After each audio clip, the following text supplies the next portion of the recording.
But what happens if we keep increasing the force? Both springs were stretched, but only one came back. So where is the point that changes everything? Let's find out. Pull a spring gently, it stretches. Pull harder, it stretches more. But is there a math rule behind this? Let's investigate exactly that. Question तो बेटा आपने समझ ही लिया होगा। इसका जवाब जानने के लिए हमें जो कॉन्सेप्ट रीड करना पड़ेगा उसे हम बोलते हैं हुक्स लॉ। और बेटा इस कॉन्सेप्ट को समझने के बाद आपको ये पता चल जाएगा डिफरेंट टाइप के car suspensions, bike suspensions and different type of suspensions किस तरीके से वर्क करते हैं। टॉपिक स्टार्ट करने से पहले कुछ इम्पॉर्टेंट टर्म्स हैं जिसको आपने समझना है ताकि उसके बाद हमें आसान हो आगे मूव ऑन करने में। द फर्स्ट टर्म इज बेटा एक्सटेंशन। जब आप किसी स्प्रिंग के ऊपर या किसी भी बॉडी के ऊपर फोर्स अप्लाई करें और उसकी लेंथ इंक्रीज हो जाए, वो जितना इंक्रीज इन लेंथ है उसे हम नाम देते हैं एक्सटेंशन का। मैं आपको डेफिनेशन लिख देता हूं, फिर उसके बाद हम इसकी डिस्कशन करते हैं। So extension is the increase in length when the force is applied. जब आप फोर्स अप्लाई करेंगे अगर उसकी लेंथ में इंक्रीज होता है तो उसको हम एक्सटेंशन नाम देते हैं। और एक्सटेंशन को हम दूसरे अल्फाज में स्ट्रेचिंग भी बोल सकते हैं। How much did it stretch, कितना स्ट्रेच हुआ है कोई भी बॉडी। एग्जाम्पल में मैंने एक स्प्रिंग लिया बेटा, ये एक स्प्रिंग अपनी नॉर्मल कंडीशन में है। इसकी स्प्रिंग की लेंथ को ओरिजिनल लेंथ मानते हैं, एल नॉट बोल देता हूं मैं। L not will be original length. अच्छा बेटा, जैसे इसके ऊपर आप कोई लोड अप्लाई करेंगे, ये मैंने 100 ग्राम का लोड अप्लाई किया बेटा। आप इसके ऊपर जब मैस अटैच करेंगे, मैंने इस टाइम पे अटैच किया मैस 100 ग्राम का, लेट से। जैसे ही मैंने मैस अटैच किया 100 ग्राम का, इसकी लेंथ चेंज होगी and the new length will be for example it's L. अगर ओरिजिनल लेंथ मैं यहाँ पे इमेजिन करूँ कि ओरिजिनल लेंथ अगर 2 सेंटीमीटर थी, so now suppose that after adding mass of 100 ग्राम इसकी लेंथ इंक्रीज हो जाती है एंड इट बिकम 3.5 सेंटीमीटर। और आप 100 ग्राम के 2 मैसेज ऐड कर दें, now the mass is doubled. तब क्या होगा, इसकी एक्सटेंशन दोबारा से इंक्रीज होगी, उसको भी हम एल नाम देंगे, लेकिन अब एक्सटेंशन चेंज हो जाएगी। ये लेट्स से ये हो जाएगा 5 सेंटीमीटर। बेटा जैसे ही आप फोर्स, बेसिकली ये मैस क्या कर रहा है, डाउनवर्ड फोर्स अप्लाई कर रहा है जिसे हम वेट फोर्स बोलते हैं। इसे भी जैसे ही मैस हमने डबल किया तो डाउनवर्ड फोर्स अप्लाई हो रही है।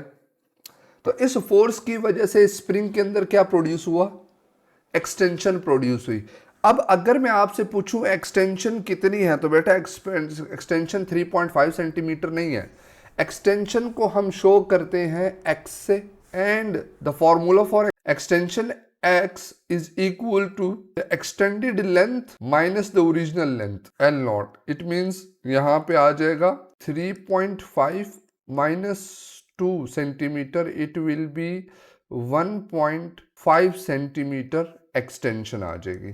तो बेटा 100 ग्राम का मैस ऐड करने पर इस बॉडी के अंदर जो एक्सटेंशन प्रोड्यूस हुई है वो कितनी है, 1.5 सेंटीमीटर। इसी तरीके से आप नेक्स्ट पे चले जाए जहाँ पे हमने लोड डबल कर दिया है, जहाँ पे मैंने मैस को डबल कर दिया। जब आप मैस को डबल करेंगे बेटा, फिर एक्सटेंशन निकालने के लिए क्या करेंगे, आप extended length minus original length L naught करेंगे। अब यहाँ पे है 6.5 minus 2 centimetre, so it will come as, तो x बेटा क्या आएगा, एक्सटेंशन किसके इक्वल आएगी, extended length minus original length. तो यहाँ पे आ जाएगा 5 minus 2 and it will become 3 centimetre. तो ये ये एक्सटेंशन प्रोड्यूस हुई है। तो extension is the increase in length when a force is applied. जब भी आप फोर्स अप्लाई करेंगे अगर उसकी लेंथ में इंक्रीमेंट आ रहा है तो उसको हम x बोलेंगे, ठीक है। टोटल लेंथ को हम जो इंक्रीमेंट है उसको x नहीं बोलेंगे। ओरिजिनल लेंथ के बाद कितना और इंक्रीमेंट उसके अंदर लगा है उसे हम एक्सटेंशन बोलेंगे। सेकेंड टर्म बेटा इलास्टिसिटी है। अब बच्चे सबसे ज्यादा इसी इलास्टिसिटी को कंफ्यूज करते हैं। बेटा इलास्टिसिटी किसी भी बॉडी की वो प्रॉपर्टी है जो कि अलाउ करती है बॉडी को अपनी ओरिजिनल पोजीशन में रिटर्न करने को, ठीक है। फॉर एग्जांपल स्प्रिंग है, आप स्प्रिंग को स्ट्रेच करते हैं और स्ट्रेच करने के बाद उसके ऊपर से फोर्स छोड़ देते हैं, तो वो कितनी तेजी से वापस स्नैप बैक हो रहा है या कितनी तेजी से अपनी ओरिजिनल पोजीशन पे वापस हो रहा है, उस टर्म को हम इलास्टिसिटी बोलते हैं। तो जब हम लिखेंगे इसको तो क्या लिखेंगे, elasticity is the property of a body that allows to return to its original position. ये बेसिकली ये बताता है कि क्या वो चीज वापस आई है, स्प्रिंग जिसको आपने स्ट्रेच किया क्या वो वापस आया है। अगर वो वापस आया तो हम उसे कहते हैं इलास्टिसिटी। स्ट्रेच करने को हम क्या बोलते हैं, एक्सटेंशन। जितना स्ट्रेच होगा उतनी एक्सटेंशन होगी। अगर स्ट्रेच करने के बाद फोर्स हटाने पे वो वापस आ जाता है तो उसे हम क्या बोलेंगे, इलास्टिसिटी बोलेंगे। तीसरी टर्म है स्टिफनेस। अब बेटा स्टिफनेस जो है ना, अब वो बोलते हैं कि how much force is applied to stretch. पहले हमने क्या बोला था, स्ट्रेच करने को। अब स्ट्रेच करने के लिए कितनी फोर्स चाहिए उसे हम स्टिफनेस बोलेंगे। ठीक है, कुछ स्प्रिंग के अगर एग्जांपल लेते हैं, कुछ स्प्रिंग होंगे जिसको बहुत स्मॉल फोर्स चाहिए होगी उसको एक्सटेंशन प्रोवाइड करने के लिए। कुछ स्प्रिंग ऐसे होंगे जिन्हें बहुत ज्यादा फोर्स चाहिए होगी एक्सटेंशन अप्लाई करने के लिए। एग्जाम्पल के तौर पर अगर आपके पास एक छोटा पेन का स्प्रिंग है और दूसरी तरफ आपके पास बाइक के शॉक एब्जॉर्बर का स्प्रिंग है, आपने दोनों को स्ट्रेच करना है, तो आपके लिए पेन के स्प्रिंग को स्ट्रेच करना आसान होगा as compare to bike shock के स्प्रिंग को स्ट्रेच करना। Why? Because the bike shock is more stiffer than ball point. So what will be the definition for this as well? The resistance कह सकते हैं, opposition कह सकते हैं, कुछ भी कह सकते हैं, ऑफ एन टू स्ट्रेच। ठीक है, और ये बेंडिंग भी हो सकता है, it not stretch, it can be. और अगर ये भी नहीं समझ आती तो इसका मतलब आपको मैंने शुरू में बताया। एंड बेटा what it is, how much force is applied, how much force is needed to bend. जो टॉपिक आज डिस्कस करना है उसे हम नाम देते हैं हुक्स लॉ। बेटा ऊपर आपने एक बात नोट की होगी, जब मैं आपको एक्सटेंशन समझा रहा था तो आपने एक चीज देखी होगी कि जब मेरा मैस 100 ग्राम अटैच था, इसकी एक्सटेंशन थी 1.5 सेंटीमीटर। लेकिन जैसे ही मैंने मैस को डबल किया, मैस को हमने क्या कर दिया, 2 टाइम्स कर दिया, डबल किया, तो आप अगर गौर करें एक्सटेंशन की तरफ तो एक्सटेंशन भी क्या हो गई है, डबल हो गई है। इसका मतलब ये है बेटा कि आप जितना मैस बढ़ाते जाएंगे उतना एक्सटेंशन बढ़ता जाएगा, और इसी को हम हुक्स लॉ कहते हैं। तो हुक्स लॉ की डेफिनेशन जल्दी से लिख लेते हैं। Hooke's law states that the extension is directly proportional to the applied force within elastic limit। अब ये applied force क्या है बेटा? देखिए जब आप मैस पुट करते हैं, वापस चलते हैं ऊपर, जब आप मैस हैंग करते हैं स्प्रिंग के साथ, 100 ग्राम मैस आपने हैंग किया, इसके ऊपर डाउनवर्ड फोर्स अप्लाई हो रही है, और वो डाउनवर्ड फोर्स कौन सी है?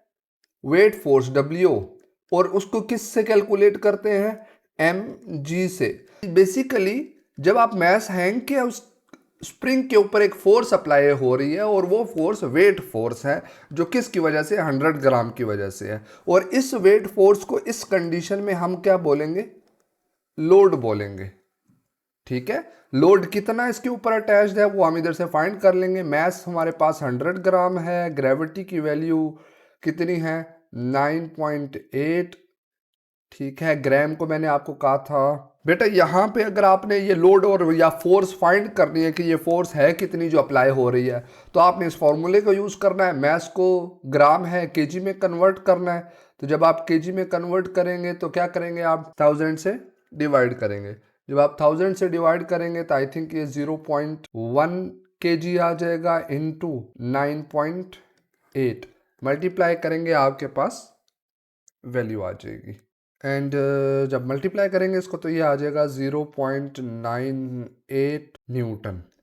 ये 0.98 न्यूटन की फोर्स जब अप्लाई हो रही थी तो इसके ऊपर जो एक्सटेंशन आया था वो 1.5 सेंटीमीटर का था। जैसे ही आप ये लोड डबल करेंगे, 0.98 को मल्टीप्लाई 2 से करेंगे, ये लोड डबल हो जाएगा। इधर आपने वैल्यू लिख देनी है। जैसे ही आप लोड डबल करेंगे इसका एक्सटेंशन भी क्या हो गया? डबल हो गया। और यही एग्जैक्ट बात आपको हुक्स लॉ भी बता रहा है कि extension is directly proportional to applied force. जितनी ज़्यादा फोर्स अप्लाई होती जाएगी उतना ही एक्सटेंशन अप्लाई होता जाएगा। तो अगर आप इसको फॉर्मूले में लिखना चाहें तो कैसे लिख सकते हैं? Formula will be F force and extension are directly proportional, so we will write that force, ये प्रोपोर्शनल का साइन, एंड एक्स दोनों डायरेक्टली प्रोपोर्शनल है। लेकिन आप मैथमेटिक्स में जानते हैं कि अगर ये प्रोपोर्शनलिटी का साइन हटाऊं तो इक्वल के साथ एक क्या लगता है, कांस्टेंट लगता है, एंड बाकी सेम रहता है। अब F इज इक्वल टू के एक्स, इसमें F जो है वो क्या है, फोर्स है, X क्या चीज है, एक्सटेंशन है, and this K is the spring constant. आप सबको पता है फोर्स की यूनिट है न्यूटन, एक्सटेंशन की यूनिट है मीटर या सेंटीमीटर, और इसी तरीके से स्प्रिंग कांस्टेंट की यूनिट होगी न्यूटन डिवाइडेड बाय मीटर्स और न्यूटन डिवाइडेड बाय सेंटीमीटर्स। अब ये स्प्रिंग कांस्टेंट क्या होता है, इसकी तरफ बढ़ते हैं। स्प्रिंग कांस्टेंट बेसिकली बेटा अभी मैंने बताया जब हमने स्टिफनेस के बारे में बात की थी, spring constant is the force that must be applied to cause extension of 1 metre. Spring constant आपको ये बताता है कि आपने 1 मीटर की एक्सटेंशन परफॉर्म करने के लिए कितनी फोर्स अप्लाई करनी पड़ेगी। फॉर एग्जाम्पल आपके पास एक स्प्रिंग आता है, ये एक बेकार सा स्प्रिंग है, एंड मैं आपको बताता हूँ बेटा इसका स्प्रिंग कांस्टेंट जो है वो 10 न्यूटन पर मीटर है। तो बेटा इसका मतलब ये है कि आपको 10 न्यूटन की फोर्स अप्लाई करनी पड़ेगी 1 मीटर की एक्सटेंशन के लिए। अगर आप 10 से कम फोर्स अप्लाई कर देते हैं तो एक्सटेंशन 1 मीटर से कम होगी। अगर आप 10 न्यूटन से ज़्यादा फोर्स अप्लाई करते हैं तो 1 मीटर से ज़्यादा फोर्स अप्लाई हो जाएगी। एग्जैक्ट 1 मीटर की एक्सटेंशन परफॉर्म करने के लिए आपको 10 न्यूटन फोर्स ही अप्लाई करनी पड़ेगी। This is the spring constant and this is separate for different type of springs. अगर एक कार का एक सस्पेंशन स्प्रिंग है, so this constant will be different, और एक बॉल पॉइंट का जो स्प्रिंग है उसका स्प्रिंग कांस्टेंट डिफरेंट होगा।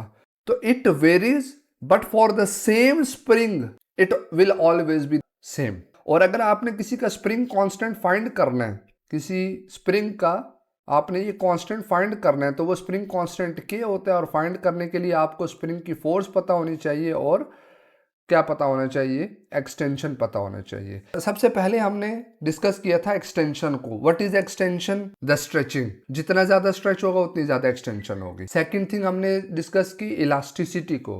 What is elasticity? वो प्रॉपर्टी थी बॉडी की, the property of a body that allows the spring और the any object to return to its original position. Third चीज हमने डिस्कस की थी स्टिफनेस की, कि किसी भी ऑब्जेक्ट को कितना मुश्किल है या कितना आसान है उसको स्ट्रेच करना। मैं इसकी एग्जांपल एक लूँगा छोटी सी, मैं आपको वीडियो भी लगा दूंगा, कि एक रॉड लेता हूँ मैं स्टील का और उसी तरीके से उसी जितना एक रॉड लेता हूँ मैं रबड़ का। कौन ज़्यादा बेंड होगा? आप सबका आंसर होगा कि रबड़ रॉड ज़्यादा बेंड होगा as compared to steel rod. तो इसका मतलब क्या है कि स्टील रॉड की स्टिफनेस ज़्यादा है इसलिए वो कम बेंड हो रहा है, ठीक है, it needs more force. On the other hand rubber less stiff है, नीड्स लेस फोर्स।